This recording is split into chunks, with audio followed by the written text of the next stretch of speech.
విశ్వావసునామ సంవత్సర ఉగాది శుభాకాంక్షలతో మేషరాశి వారికి ఈ యొక్క రాబోయే 2025-26వ సంవత్సరానికి గాను ఉగాది ఫలాలు ఏ విధంగా ఉండబోతున్నాయో చూద్దామండి. మేషరాశికి అధిపతి కుజుడు. మేషరాశిలో అశ్విని 4 పాదాలు, భరణి 4 పాదాలు, కృతిగా 1వ పాదం, అంటే మొత్తం 9 నక్షత్ర పాదాలు ఉంటాయండి. సో వీరందరికీ కూడా మనం చెప్పుకోబోయేటువంటి యొక్క ఫలాలు వర్తిస్తాయి. కొంతమందికి రాశి తెలియదు అనుకోండి, వ్యవహార నామాన్ని బట్టి కూడా రాశి చూసుకునే విధం ఉంటుందండి. సో అదేంటంటే ముఖ్యంగా ఎవరి పేరైతే కనుక వారి పేరులో మొదటి అక్షరం చూ, చే, చో, లా ఈ 4 లెటర్స్తో కనుక మీరు పేరు కనుక మొదలవుతే వీరందరూ కూడా అశ్విని 4 పాదాల వారు, అంటే అశ్విని 1, 2, 3, 4 ఇలా ఉంటాయి. నెక్స్ట్ భరణి 4 పాదాల వారు ఎలా ఉంటాయంటే వాళ్ళ పేర్లు లీ, లు, లే, లోతో కనుక మీ పేర్లు స్టార్ట్ అయితే భరణి 1, 2, 3, 4 పాదాలు. కృతిగా 1వ పాదం కూడా ఉంటుంది కదా, ఆ అనే అక్షరం తోటి ఆదిలక్ష్మి కావచ్చు, ఆది కావచ్చు.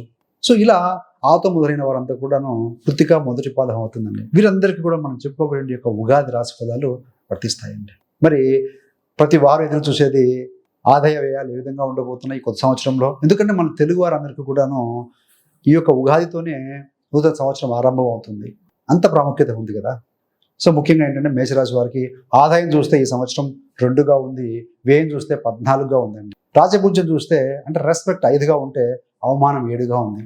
అరే ఆదాయం 2 అంటున్నారు, వ్యయం 14 అంటున్నారు, 7 రెట్లు ఎక్కువగా ఉంది కదా, హౌ ఇట్ ఈస్ పాసిబుల్ అన్నప్పుడు ఏం లేదండి. సోర్స్ ఆఫ్ ఇన్కమ్ ఉంటుంది అనుకోండి, మీరు ఏదైనా తీసుకొచ్చి ఇన్వెస్ట్మెంట్ చేసినా, పెట్టుబడులు పెట్టినా, లోన్లు తీసుకొని వచ్చినా కూడాను సో అదంతా కూడాను మనం ఖర్చు కిందకి భావిస్తూ ఉంటాం. సో ఈ సంవత్సరం ఏమంటామంటే ప్రతి దాన్ని కూడా మనం నెగిటివ్ని పాజిటివ్గానే ఆపాదించుకోవాలి. 2 పాళ్ళు మనకు కనుక సోర్స్ ఆఫ్ ఇన్కమ్ ఉన్నప్పుడు లోన్స్ ద్వారా కావచ్చు, ఏ విధంగా సరే మనము ఖర్చు చేస్తున్నాం కాబట్టి, ఖర్చు యోగం అనేది ఉంది కాబట్టి మనం దాన్ని ఇన్వెస్ట్మెంట్గా మార్చుకోగలిగితే మాత్రం డెఫినెట్గా బాగుంటుందండి.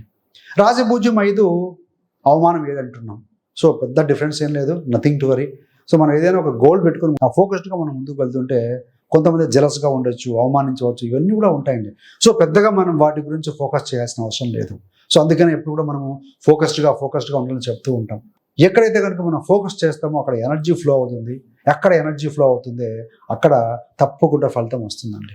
సో మరి ఫలితాలకు వెళ్తే ముఖ్యంగా ఏంటంటే విద్యార్థులకు ఈ విధంగా ఉంటుంది, జాబ్ హోల్డర్స్కి ఎలా ఉంటుంది, ప్రేమలో ఉన్న వారికి, వ్యాపారస్తులకి, ధన కుటుంబ సంబంధమైన విషయాలు, ప్రాపర్టీ సంబంధమైన విషయాలు, ఆరోగ్యం, స్త్రీలకు సంబంధంగా ఈ విధంగా ఉంటుంది, రాజకీయ నాయకులకు ఎలా విధంగా ఉంటుంది, రైతులకు ఈ విధంగా ఉంటుంది, అదేవిధంగా ఈ యొక్క రెమెడీస్ ఇవన్నీ కూడా చూద్దామండి.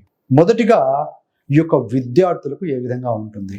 ముఖ్యంగా ఏంటంటే స్టూడెంట్స్కి పోటీ పరీక్షలు ఎవరైతే ప్రిపేర్ అవుతూ ఉంటారో, అటెండ్ అవుతూ ఉంటారో, అదేవిధంగా పరీక్షలు ఎగ్జామ్స్ రాస్తూ ఉంటారో అలాంటి వారికి ఈ సంవత్సరం బాగుంది.